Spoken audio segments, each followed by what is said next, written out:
અમરેલીના ખાંભા તાલુકાના કોદિયા ગામે સરપંચ વિરુદ્ધ 6 સભ્યો દ્વારા અવિશ્વાસની દરખાસ્ત મંજૂર થઈ છે।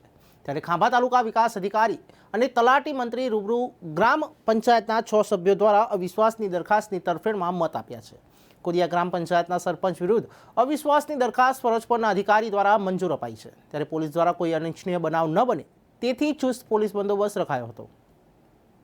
આજરોજ ગ્રામ પંચાયત કોદિયા સરપંચ શ્રી વિરુદ્ધ ગ્રામ પંચાયતના 6 સદસ્યશ્રીઓ દ્વારા અવિશ્વાસની દરખાસ્ત રજૂ કરવામાં આવેલ, જે અંતર્ગત માન્ય શ્રી તાલુકા વિકાસ અધિકારી સાહેબના હુકમ અન્વયે ગ્રામ પંચાયતની બેઠકનું આયોજન 1/11/2023ના રોજ નક્કી થયેલ મુજબ આજરોજ ગ્રામ પંચાયતે આની બેઠક યોજવામાં આવી।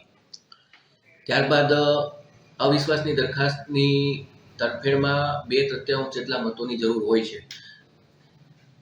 જે અનુસંધાને આજે મત લેવાની પ્રક્રિયા કરી અને મત લેતા સરપંચ શ્રી ઉપર રજૂ થયેલી અવિશ્વાસની દરખાસ્તમાં તરફેણમાં 6 મતો એટલે કે 2/3 જેટલા મત પડતા આજરોજ સરપંચ શ્રી ગ્રામ પંચાયત કોદિયા સામેની અવિશ્વાસની દરખાસ્ત આજરોજ મંજૂર થયાનું જાહેર કરવામાં આવેલ છે।